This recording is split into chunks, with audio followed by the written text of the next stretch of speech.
Hey, beautiful soul. You're listening to the Rising into Mindful Motherhood podcast, your weekly dose of fertility wisdom. I'm your host, Dr. Katie Wood. I'm a barefoot mama bear, pharmacist, and integrative fertility coach. This is your go-to podcast for all things to naturally nourish your fertility, embody womb healing, and reclaim your feminine power to accelerate your path to pregnancy. My expert guests and I will be having intentional conversations to discuss the many facets of a thriving, fertile foundation, natural wellness, and how we grow and transform as women on our journey to motherhood. So let's dive in, shall we?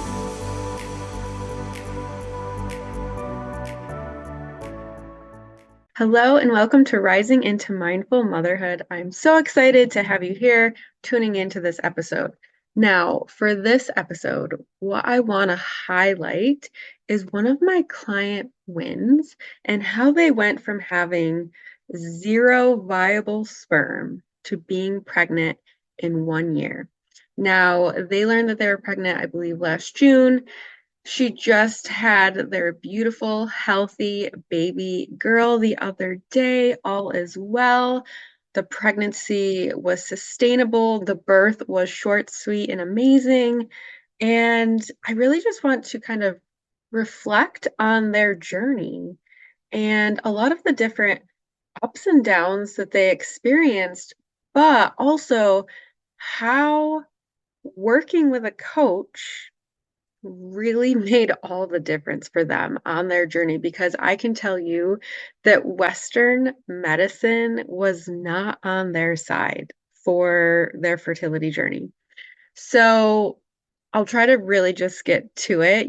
We started working together for fertility. Of course, we kind of did all of the foundational things that I do when I start working with a client. That's looking at your lifestyle, your nutrition, what supplements are you taking, how can we optimize those sorts of things, and then kind of move on, move forward. Let's talk about energetics, and all of those other pieces that are so important to fertility, but that are often neglected, even by some coaches. Sometimes it's just the focus is always on nutrition and supplements. And I think that not focusing on mindset, limiting beliefs, your overall energetics of your body. And I'm talking both the male and female. I'm not just talking about the woman.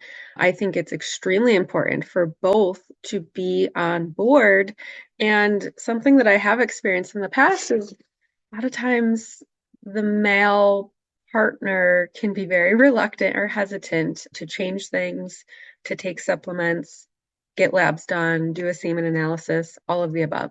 I digress. So really, after doing a lot of that, another thing that we did is I immediately had him do a semen analysis, because, right, it's a 50-50, it takes two to have a baby. And male factor infertility is pushing up to 50% of, well, I don't like to use the word infertility, upwards of fertility struggles is caused by male factor infertility. So of course, I'm not going to wait until I'm working with someone for 6 months to a year to have their male partner have a semen analysis. We want to do it right away. We want to make sure that everything is looking great on both sides, right? How is the woman's cycle? How are your hormones? Do you have any symptoms? And then how did the sperm come back? So the first test that we had done came back as 0. 0 viable sperm, pretty much 0 all across the board. And, upon some deeper investigation, which there was a piece that we were already aware about, a potential side effect of a medication, but you never know if that is in fact going to have that side effect on you. So one of the medications he was taking actually, definitely dose dependent, could affect sperm quality, sperm health. So that was the first thing. Like, once we saw the sperm stats, that was the first thing that we went to go kind of take care of. Now, I'm not the provider that prescribed that medication, so he had to go speak to his doctor, the one who had that was prescribing it. I'm a pharmacist, so I did help prepare him with an alternative for what he was taking the medication for that had no studies showing that it affects sperm health. So here's where it gets interesting. So he went to his doctor with this, and his doctor, in my mind, dismissed it, gaslighted it. Hey, doc, my sperm was this. The coach that we're working with is saying that it's from this medication. The doctor flat out said that medication doesn't affect your sperm, which just one like search, and I found a ton of studies and articles saying that it does in fact affect sperm. So here's the issue with this, and the issue that I have with this. I think not all of them, I'm definitely not speaking for all doctors, but a large majority of them kind of work from their ego, right? They feel like they know everything, they can't be wrong, they're not going to like question themselves. When if this doctor had done a very simple search on his end, he could have seen that, oh, this can affect sperm health. I mean, I will say, even as a pharmacist, my initial thoughts, like looking at his medications, this medication did not like scream to me sperm health. That's not like a really big side effect that we necessarily learn in pharmacy school, or a common one that we're necessarily worried about because not everybody is trying to have a baby. So it took some research on my end because I never claim to know everything or have all of the answers. Now, luckily, even though the doctor shrugged this off, dismissed it, he did still help the tapering off of the old medication and prescribe the new medication. So I'm at least thankful that he was willing to participate in that aspect. So, of course, we, did a lot of work in terms of supporting sperm genesis. Really, it can take around 72 to 90 days to have the sperm regenerate. So, a lot of these things include really tailored nutrition, tailored and personalized supplements, and lifestyle changes, right? There's a lot of lifestyle choices that can actually have a huge impact on sperm. So, I'm just going to kind of name off a couple. Smoking, whether it's cigarettes or cannabis, can have a huge negative impact on sperm. Hot baths or saunas can be pretty harmful for sperm. Having your phone in your pocket or working with your computer on your lap all of the time, drinking, stress. I mean, there's so many different things that we do have control over that can negatively impact sperm. Having like a sedentary lifestyle, so many things. So we really cleaned all of that up. And I will say, because I know I mentioned this earlier in the podcast, he was probably one of the best men I've worked with in the fertility space. He took all of my recommendations. He was very coachable, just very eager to do what he could do to help the situation. So we retested his sperm 3 months later. We did give it the, 3 month time span. And we went from 0 to almost 2 million sperm, which is still extremely low. But it does take time for the sperm to regenerate. But obviously, there was something else going on at this point. So we continued with the lifestyle changes and the nutrition and the supplements. And I believe I'm remembering this correctly. He had a visit between a doctor's visit between his second sperm analysis, and then he did end up having a third. And he had a visit with a doctor in the middle. It might have been a urologist. And they basically told him that all of the supplements he was taking was all for nothing, and that there is no studies that show that it's going to help support his sperm. Again, not true. If they did their research, they would find that there are, in fact, studies that show that the supplements, the tailored specific supplements he was taking, does help sperm.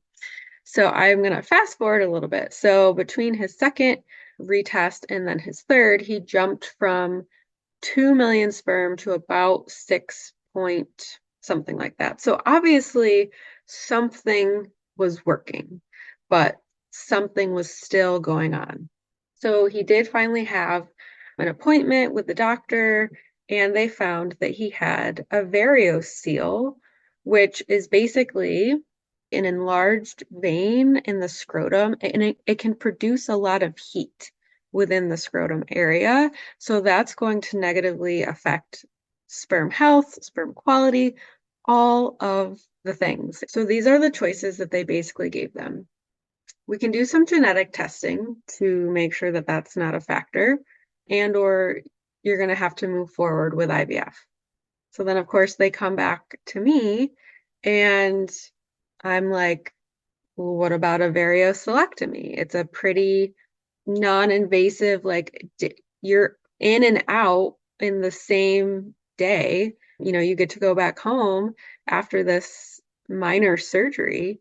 And they never mentioned that, not once to them as a potential option for the variocele that he had. So they did move forward with the genetic testing. Everything came back fine. So that was at least good to know that that wasn't a factor. They did just kind of want to rule that out before they went forward with the surgery. And it was just mind blowing to me that something as minor and probably something that's covered by the insurance, I'm not really sure. It probably depends on your type of insurance, but it definitely doesn't cost as much as IVF to have a variocelectomy. And they never once mentioned it. It's like, why would you not? And this is where I feel that informed consent is extremely lacking in the Western medicine space. Like, we are not fully educating people on their treatment options, on the options that they have before them that they can take. And then that way they can feel informed and educated and make a choice that feels aligned and good for them on their journey. So I was like, hello, yes, if a variocelectomy feels good to you guys, I highly recommend going that route first before moving forward with IVF, which there's no guarantee with IVF. Of course, there's no guarantee with the variocelectomy, but at least it doesn't cost as much. It's, once you have it done, typically you should see improvement within 3 months, but it's something to try.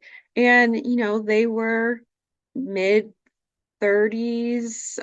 So it's not like they were really on a time crunch here. So they did go ahead and they did the variocelectomy. He had the surgery towards the end of April, maybe the third week in April. So remember, it takes around 72 to 90 days for the sperm to kind of regenerate.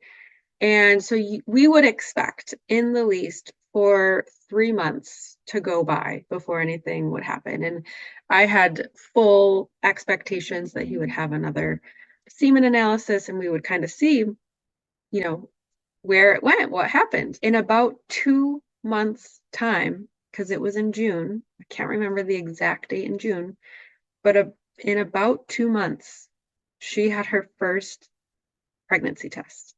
So after having the variocelectomy, his sperm got her pregnant in under 2 months of that surgery.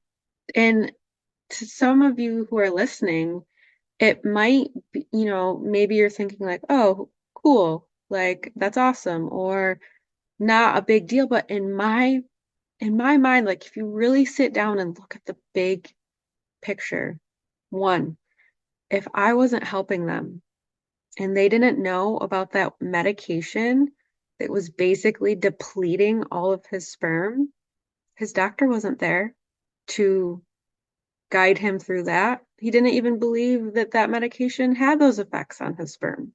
Would that have been caught? Probably not. And if, basically, here's how it works. If you're under 35, try for a year and then basically go see a fertility specialist.